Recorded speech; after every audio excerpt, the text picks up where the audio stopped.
Hello everyone and welcome back to my YouTube channel. I am Thomas Etchel and today I want to talk to you about the most exciting Google Marketing Live GML 2025 updates.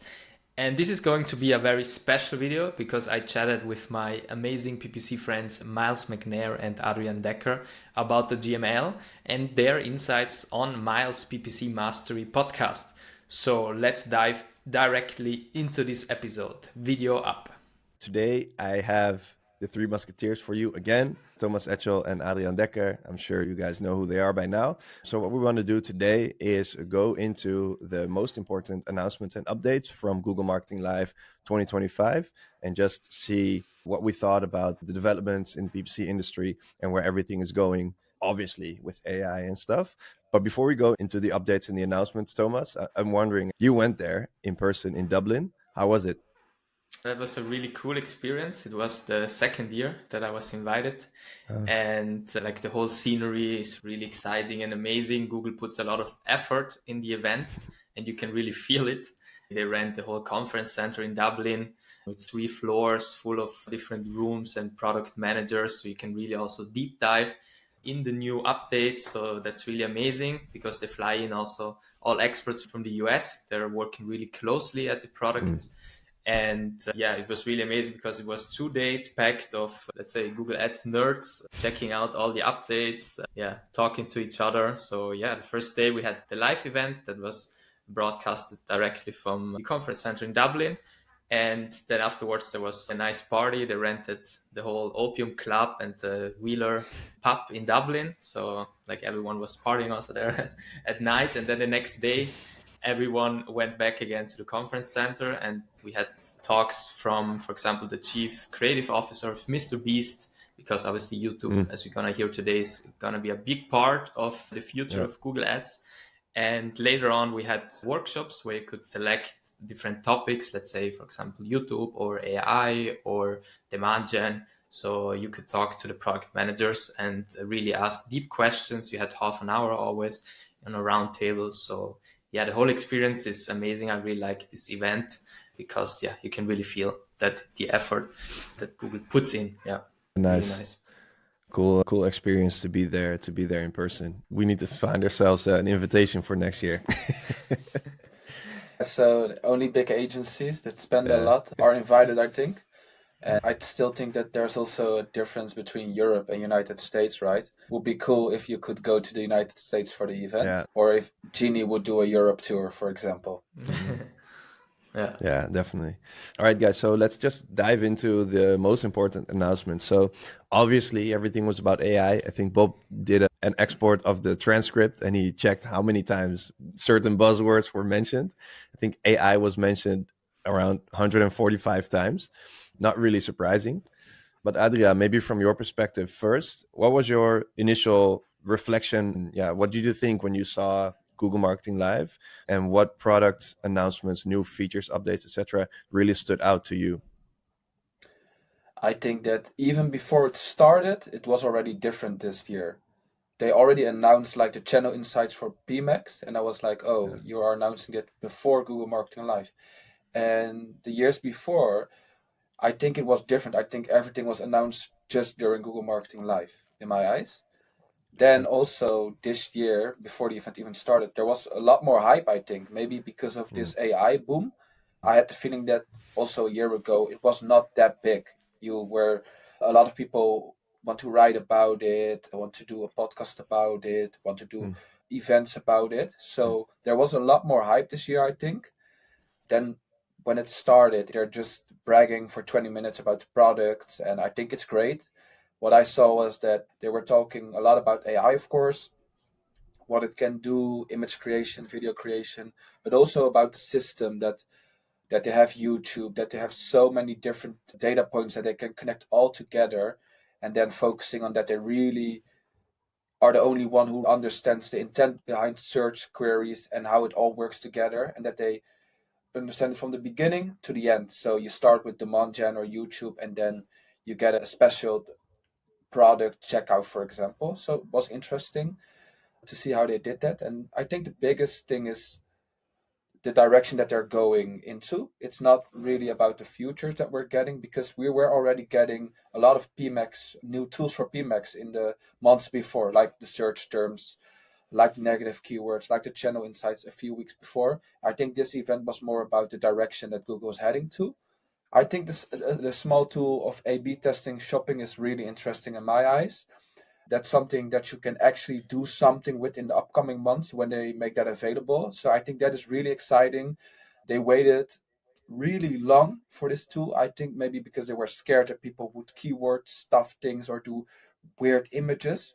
But now that it's easier to create images with their tools also, I think they want to test this and launch this. So that's the biggest thing, basically, because you can really do something with that right now. Yeah, I agree. Maybe also the hype was also because AI mode was announced the day before. So there was a lot of buzz around, oh, what is Google going to do now? Because there, recently you guys have seen it all over LinkedIn. People are saying Google is dead, SEO is dead, Google Ads is dead because of all the LLMs, ChatGPT, Claude, etc. So I think this is definitely an interesting direction for Google, taking on those LLMs face on. And then everybody must have been wondering, like, okay, how does the new ad experience look like then with AI mode? And I think they also dove into their plans for that, on how they're going to monetize. Obviously, they're going to monetize it. They're going to find ways to put ads in the new AI experiences.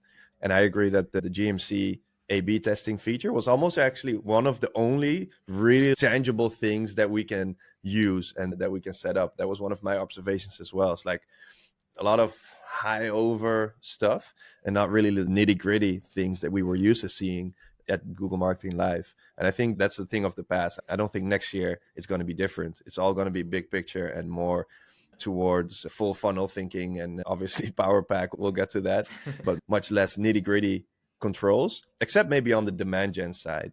So what about you, Thomas? What was your initial thoughts when you saw the things that were being announced? Yeah, so honestly, I was expecting somehow PMAX channel control. I don't know why. It was like a wish that I had, because I thought, okay, Google announced it for demand gen campaigns, so they have the backend code to in order to also display it in the Google Ads interface. So I was somehow hoping that PMAX channel controls would come. So that was like my big moment that I was waiting for, but it never arrived. Also maybe because Emacs campaign as a campaign type itself is made to go on all channels. So I also had interesting talks with Google Ads account managers in Dublin, where they said, no, you don't need that. But I said, yeah, probably you can need it.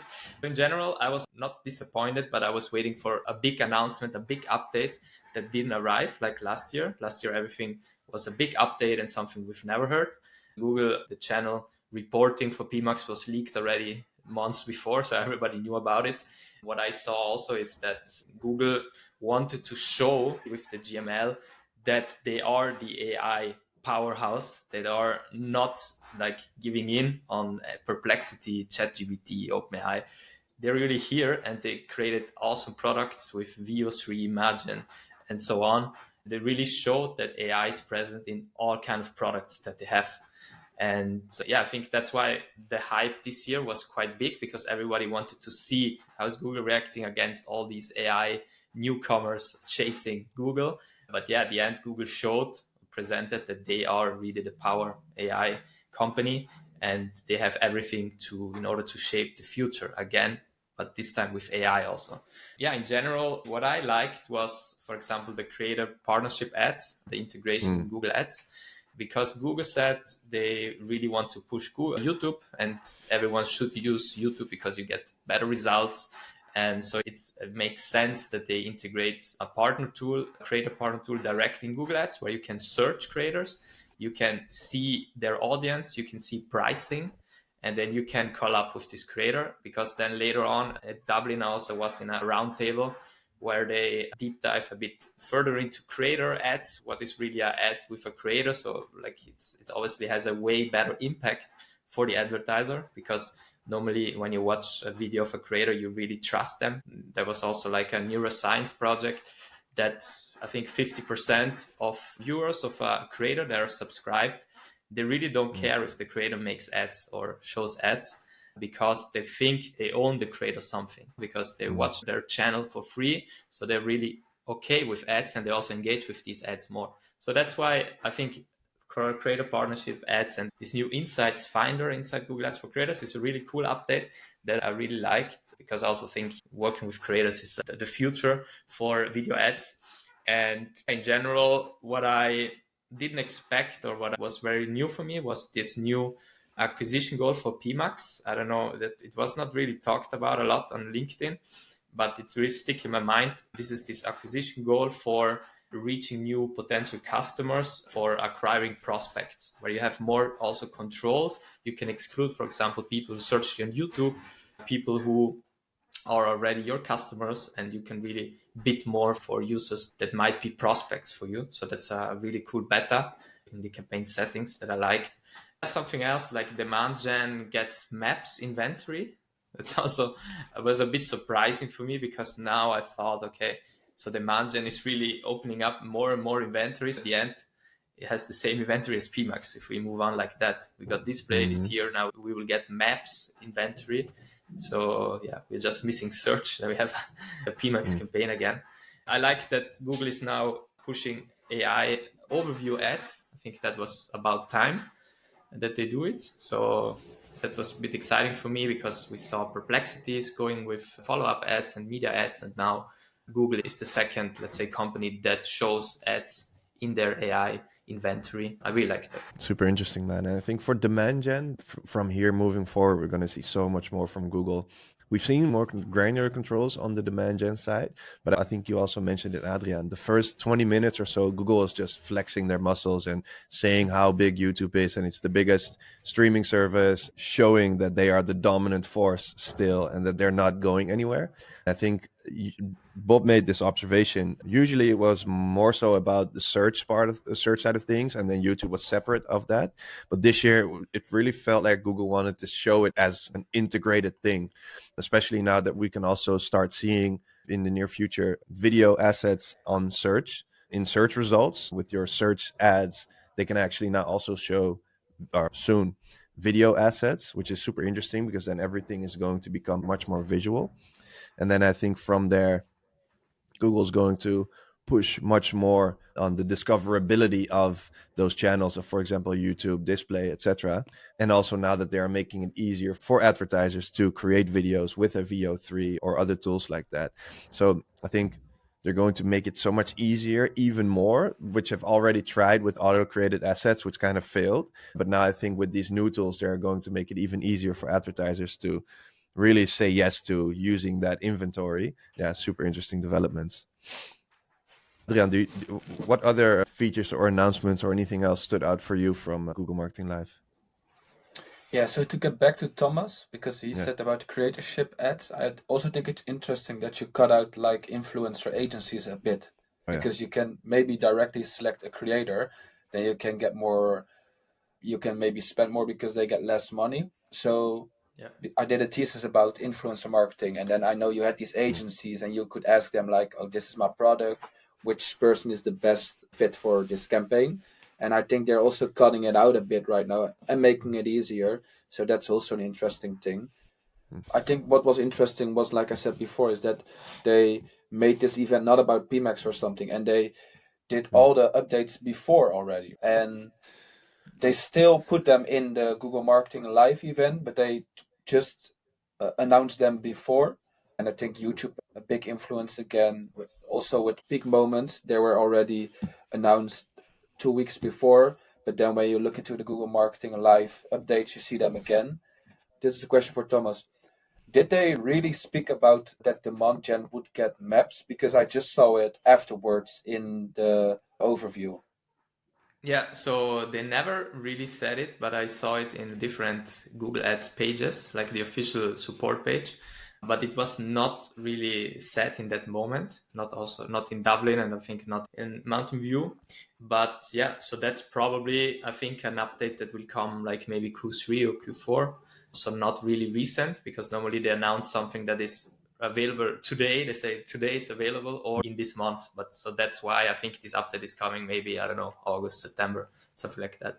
But yeah, they didn't really mention it. But yeah, I think they didn't mention a lot of updates, like smaller updates. They just went with the big ones where they can also show themselves, show how big they are. And so because there is like a support page where you have all the updates written, and there are so many I've never heard about, I've never seen on LinkedIn, never seen anywhere. So there's a lot of new stuff. I think for Google, it's sorry, Adriaan, one quick notice. I think they don't really do anything by accident. Everything is well thought out, and also the PMax channel reporting insights that were shared a few weeks or a few months before, I think they did it on purpose to create some goodwill. And then with Google Marketing Live, it's more like high over instead of going into the nitty-gritty details. I think this whole event, like everything is scripted, of course, and well laid out. So I think everything is done for a reason.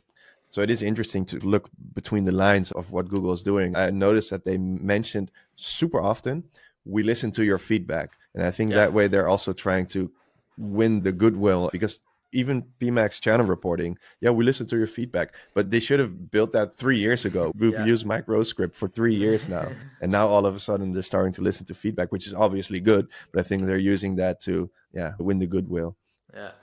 But apart from that, Adriaan, I think you just wanted to drop in something. Yeah, you also had the bidding exploration new tool that was interesting to see. That's just also like the direction they're going to, like broader. With better asset creation tools, you can get more out of demand gen, for example, but also with putting in the videos then in search, and with those tools, it's all tied together. I think all these things that it's the direction, and then the tools that you get to use that direction. And that's also my advice, to get used to the prompts that you can use, and to how to do YouTube and what's different in YouTube, and how can I make good videos for YouTube, because that's the direction that we're going into. So start learning more about those things. Of course, the fundamentals, that's the base, but look at the direction and which skills do I need for that direction. In terms of direction, one thing that I thought was interesting was the new sort of agentic actions thing. So I guess we can call it AI agents. What I liked, there's basically two parts of this. The first one is they call it agentic actions, but just automated actions with AI for the consumer. So you can now try on different items, clothing, and see how it looks on you after you upload an image. I think that is a fantastic feature. And I also hope that it's going to decrease return rates for brands. And it's nice for you as a consumer, because then you can just you upload your image and just try different t-shirts, jeans, etc. But then on the other side, there's agents inside of Google Ads that we can start to use to help analyze data or find data points, or just have conversations like we would with ChatGPT to ask how the conversation is going. And I wonder what you guys think of it, because I think in the beginning, it's probably going to be a lot similar to AARs and a lot of OptiScore things. But I think as time progresses, it's probably going to get much better. And then hopefully it would be super cool if we can actually program those agents according to your goals and your KPIs and what is actually important to that specific account and advertiser. So I'm curious, Adriaan, what did you think of these AI agents inside of Google Ads? Yeah, I always ask myself, like, why can't we just do prompts, and that we get data out of those prompts, and that we can optimize on it, and finally now is the time. I think it's just like when you do a short prompt, which is my best campaign, that's it only states which is the best campaign, but why is it your best campaign? So you really need to think about the context in all of these things. And I think that when you're not good at writing prompts, or you do not understand Google Ads, or how an offer or a landing page can influence your campaign, then it's maybe even a bad tool for you. So you really need to understand things about the system, about your offer, about your landing page, and why it's right now doing well, or why it's performing bad, and how you can optimize it. So I would say you still need knowledge, but it will help definitely. Super interesting point. What about you, Thomas? What did you think about those new things? Exactly. So I saw this AI, this Google Ads expert agent that is basically integrated in this chat window that pops up when you're in the Google Ads account. But I had to laugh a bit when they announced it, because you saw like somebody texting, and then this AI agent basically sent out recommendations that you see in your recommendation tab. For example, it says switch to target CPA, or remove conflicting negative keywords. It's, as for now, a really basic AI, I would say. I think it feeds just data that comes from recommendation, analyzes it, and then restructures it and sends it over to you. So for now, if you're an Excel Google Ads specialist, you don't need it, but it might become powerful if they change something in the algorithm, make them more complex, more intelligent, then it can be interesting. But I don't think that right now it can really help you with working with Google Ads, because I think we're really used to the manual work, and we used to look at the reports that we normally go through every day. So I think it's not really now helping me to get better or to increase some tasks in time. I think since AI is moving so fast, and we've seen it in this GML compared to last GML, I think this year was all about AI and how fast it's evolving. I think this agentic support agent, let's call it like that, can really be powerful. And I think it's also cutting some jobs in the Google Ads support, where I worked also. So I think these AI agents were made in order to fix problems for you that normally the support did. So I think it's also going a bit in that direction. And as you said before, all these shopping experiences where you can try on dresses, for example, as they show, that's a really cool feature, because you cut away returns. That is normally always a big reporting problems for advertisers also, which can then result in wrong ROAS. So I think that's good. But yeah, as I said, I think people will then also maybe just buy more and then, maybe they don't even needed it, let's say like that. Yeah. And Google also made sure to say that Google is your partner in driving business in Dublin. They always said it. We are your partner in driving business. And with these new AI tools and AI overviews, they are creating more demand, because people are now searching differently. They're searching things they've never searched before, and they can also now get things they've never got before. So they boost really demand and new product sales. So that's also really interesting. And this whole direct checkout in the Google, let's say Google interface, never leaving Google and never going to the merchant checkout page, is also really an interesting move in the AI sector of Google. And yeah, I think that's going to become very, very interesting. Yeah. And I agree with what you said with that AI is changing so fast, because last year, I remember, I think it was also Google Marketing Live, when Google announced Product Studio. Maybe it was last year, maybe 2 years ago, I'm not sure. But at least they were talking about Product Studio and how cool this new AI is, because you can easily like click an image or your shopping ad and then click get a new image as a background, for example. And that was the beginning, and we were all mind blown, because, oh man, now we can quickly test so many backgrounds for my shopping ads.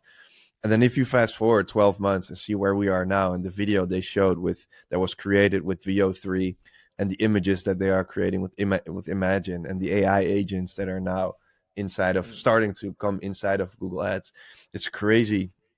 And everyone always says it, like, you need to start using the tools now, because it might not be perfect yet, but it is going to improve so fast. And now if you look back, then it really showed that is truly the case, where in the moment you don't really notice it, but then if you zoom out a little bit, it's crazy how fast it actually changes, and the developments that you're seeing now. And if you're still stuck in what worked 24 months ago, then you are definitely behind on everyone else, because simply it is changing so ridiculously fast. That was something that I noticed, is just how fast those things are changing. That's true. Normally, if you test out new AI tools or AI tactics, and in the beginning they don't work for you, or you get frustrated, that sticks in your mind forever if you never go back and test it. So I think AI is evolving so fast. Everyone who was struggling with AI platforms, for example, should go back to them and test again, because I think it really became better. The whole AI transformation is really good now. Yeah, for sure. So Adriaan, question for you. What did you think of the Power Pack? So Google already got criticized because of like the Power Pair. There was a leaked email where they were talking about that they were just pushing the product. So I think it was bold that they now announced the Double Power. down. Yeah, I was thinking like, okay, the Power Pair does not work. They will stop using it. This email got leaked maybe, but also they're so big, and if they're going into that direction, one email will not change it. I think it's just another way they just love demand gen like they love PMax. And they want everybody to use demand gen. And I think that's why all the updates normally are for demand gen and PMax. And this is just, again, they were already heading in this direction where they want everybody to apply demand gen. And I still remember that when the product came out, some advertisers I had wanted to test with it. And now they're just basically going further, pushing everybody to test with it. Also, maybe they're like in the waters with Meta, because with the view to conversions coming, and they just want that upper funnel traffic. And I also think that, like I said before, everything connects together. It's easier to create upper funnel visuals right now with all these tools that are coming. And then they're also creating better tracking, better insights. So they have a goal. The goal is obvious: more upper funnel traffic. They understand the intent better, and they also can give us better tools to use these campaign types. So it's very clear. What was interesting about PowerPack is that, for everyone who is not aware, if you haven't seen it yet, it's Performance Max plus Demand Gen and AI Max for search campaigns. So what was interesting is they used to say the Power Pair is Performance Max plus search campaigns, but now they are making the deliberate distinction that it's not search, but it is AI Max for search campaigns as part of the quote unquote Power Packs. That is going to be their main thing moving forward for search. Yeah, I think that's an interesting one. But Ginny said in the interview, I think, no, it's just a tool. It's not a campaign type. And now it looks like it's a campaign type, but it's not a campaign type. So I think it should be like search. But then they want everybody to use search AI in the future, I think. Yeah. Yeah, I think they I've cannot not used just it, but sunset search campaigns, so that's why they integrated. They say, okay, it's AI Max, but at the end, everybody will, I think, will use it in the future.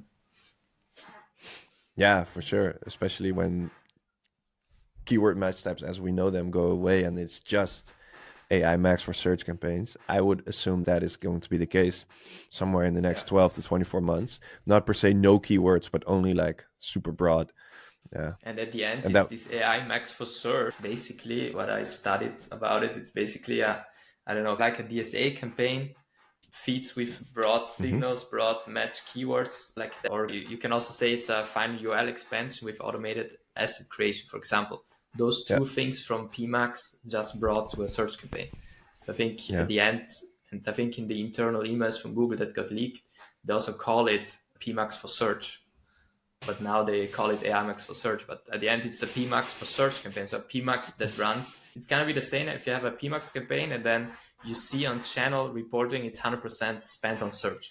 So I think that's AI Max for search. That's how I see it right now. Yeah, and that's also one thing that I created in the PPC Edge. I created 7 observations. So I didn't really do a recap of the announcements. I really enjoyed that one that you created, Adriaan. It's like super fast, nice overview of every small and big thing they talked about.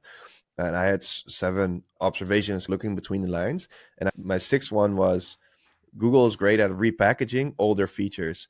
So with AI Max for search, they are bringing it as though it is this new big thing. But as you said, it's just same keyword targeting tech as broad match plus DSA. It has the auto-generated assets capabilities that DSA brings, and then also final URL expansion, exactly like you said, which is similar to DSA. So it's just broad match, DSA, and auto-generated ads inside of AI Max for search. And I do think that is the first step for them because they cannot remove all keyword match types before they warm everyone up first. So I think that is the first step in their plan to go towards having no keyword match types in the future. But they're bringing it as though it's new keywordless targeting technology, but it is a combination of the things that were already there. So I guess Google is just really great at repackaging those things. And I also think if you can have a search campaign and then if you upgrade it to AI Max, then I think those keywords are getting in the backend like search themes. So I think the technology behind this is completely the same. It's like a PMax campaign at the end. But I think it's obviously a step in order to generate more revenue also. But I think if I were Google, I would also go for in that direction because, as Google said, 50% of the searches every day are new searches. And what they see is the searches are becoming long tail. long. People are searching very differently because now you have AI overviews.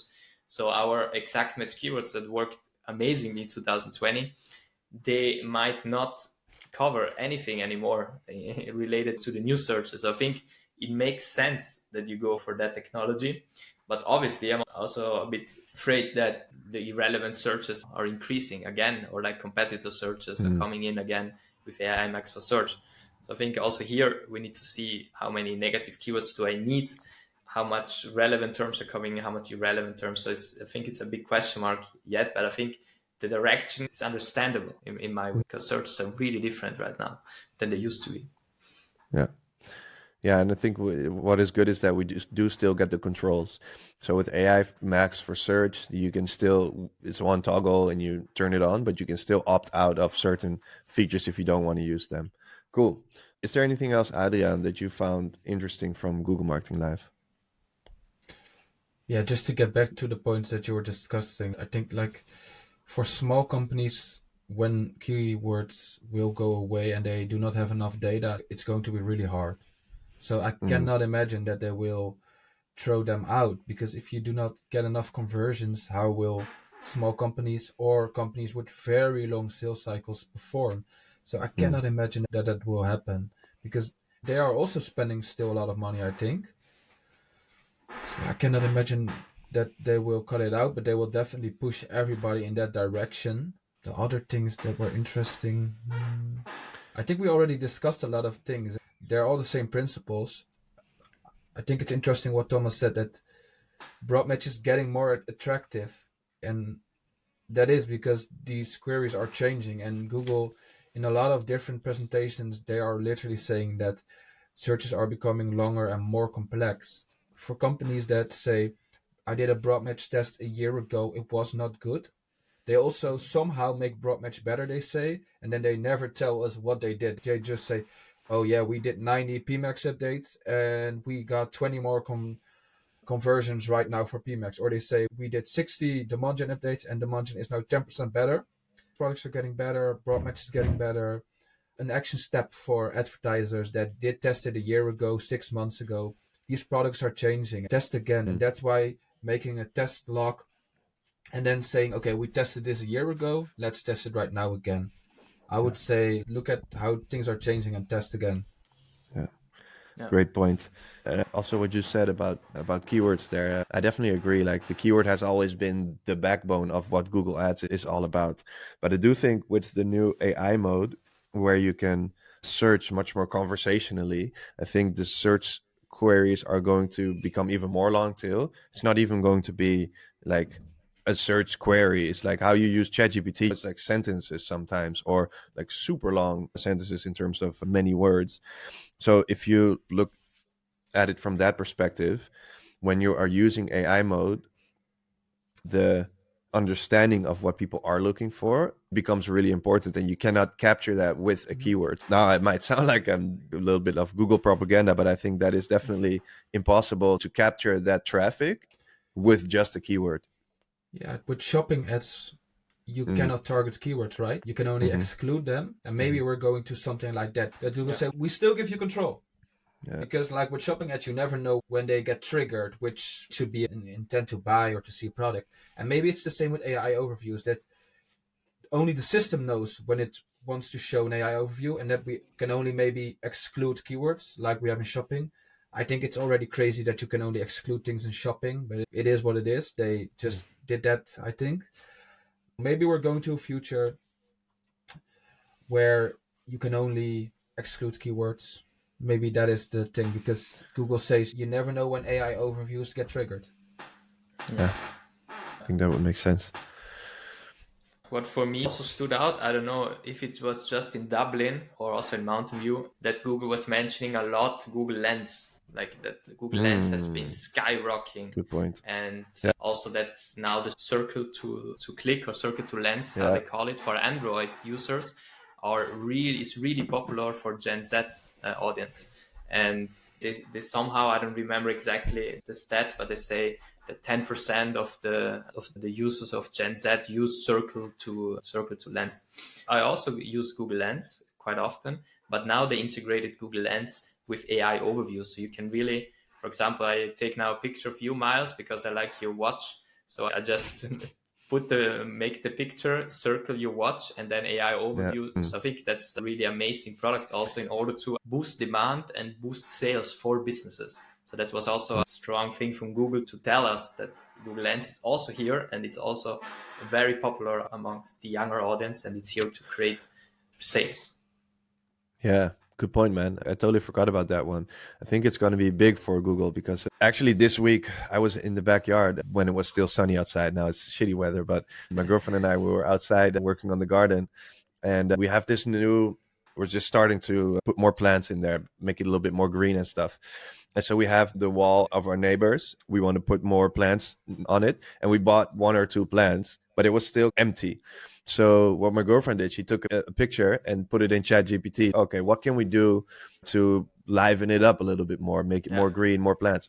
And then it reconstructed that image with the ChatGPT AI tool.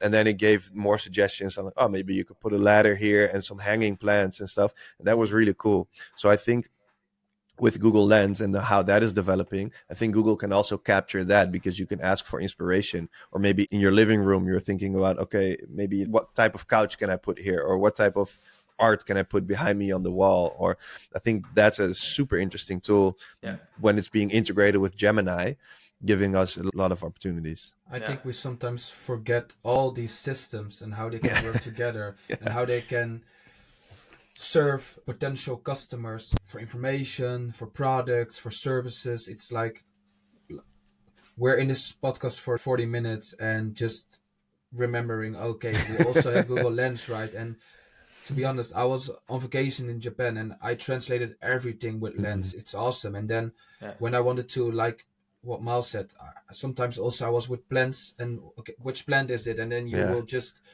put your camera on it. Let's talk about local even. How is ChatGPT going to handle local when Google just have Google Maps and they can handle local stuff? And if you put everything together, the system, like, to be honest, the first 20 minutes I thought it's bragging, but then I was thinking like, okay, but it is also like a crazy system. And just saying that Google is gone and ChatGPT will take over. Google has so many different companies and the only thing is that they cannot just release it all because they're already the biggest. So they're just waiting on the competition and then in-house developing things. Yes, that's my opinion. I think everyone can say, okay, ChatGPT will come after Google and kill it. But you have to imagine Google has how much? 100,000 employees. And those 100,000 employees are brilliant minds. And all the scientists they have for search, all the developers they have, they're one of the best in the world. So they will not let themselves just be swiped away by any other AI platform. Also, they have the money, the investors. So they will do everything in order to go against those threats. So I think it's going to be interesting. And then especially going to happen. And then especially once Gemini becomes the connection between everything, as you said, Adriaan. And I'm sure that on the back end, that's exactly basically how PMax works. They have everything is connected already by AI and by algorithms. But now for us front-facing consumers, everything is going to be connected as well, like your maps with your search and search history. And you mentioned the translations in Japan, Adriaan. I saw a clip where Sundar mentioned the new features in Google Meet, which I'm just insane. You can have instant translations now when you're talking to someone in Google Meet in different languages with a few seconds delay. This crazy. And then you forget like that is also Google. So we're always talking about Google Ads and YouTube and demand gen, those things.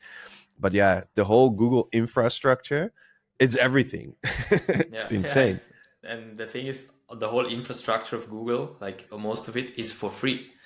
Google Maps, Google Analytics, Google Meet, everything is for free. So you pay with data. So that's also something that we always forget about Google. They have amazing infrastructure, making the life of millions better, billions better, but it's also for free. But obviously you pay with data. So you have to be also mindful about that. Yeah. And it's crazy actually. One thing that I wanted to note there is because everything is free, they know so much about us. They know where we go with Google Maps. They know who we are with, know what we're interested in, everything. And then once that is connected with Gemini, insane. But sorry, I interrupted you. No, exactly. I just wanted to say in Dublin, there was also the chief search scientist of Google. He talked about how search is evolving. And he said they're gonna do everything to make search more natural. Like it kind of it's gonna be an interaction between humans. Just like AI overviews, with AI overviews, you can really now talk like a human. You can, as I said before, with Google Lens, point out something you want, like in real life, to say, hey, I like your t-shirt.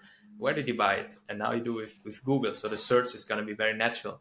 And then he reminded us that one of the biggest beloved features for search that he created together with the team a long time ago, it's like AI, is the what do you mean? For example, if you put in Google a search and then it comes up, do you mean that? That feature was obviously the first AI kind of feature, and it's still amongst us. It's still in Google, and it has been made search also more natural. So that was also a very funny interview with him. Yeah, cool, awesome. Okay, guys, let's do a quick one key takeaway from Google Marketing Live. Just for yourself, what would you think was the key takeaway? Adriaan, let's start with you. AI, and start testing with it. And you, Thomas? I would say AI is here to boost your business. You need to know how to use it. Don't be afraid of AI. Don't have FOMO of AI. Is integrating or combining Google with YouTube a lot. Make the most out of YouTube, creator campaigns, whatever. And I think both together can boost your business. Yeah. Nice. Cool. For me, it was also, obviously AI, but I guess how fast everything is changing. And as you said, Adriaan, what you're saying, I 100% agree. Start experimenting with the tools. Just even if it's like a VO, like their video creation tool, just use it once and see what the options are. So you are familiar and you start thinking about when you're working with video, or maybe we can use VO for that. And maybe you don't know how to do it yourself, but you're starting to see the opportunities more. I recently started to experiment a little bit with Replit and Cursor AI just to create some landing pages with AI. And they are not perfect, but it allowed me to see what the opportunities are. And I think that with AI, just experiment with it, create your own prompts, fail, and then learn as you go. I think that's probably the most important thing you can do right now in this age of AI that we are in. All right, guys. Follow Thomas, follow Adriaan on LinkedIn. They are the best. Subscribe to their newsletters. Get everything they put out. These guys rock. And thank you for coming on, guys. Everyone else, thank you for watching, listening. Don't forget to subscribe and all that stuff. They also have YouTube channels, so subscribe to them, and we'll catch you in the next episode.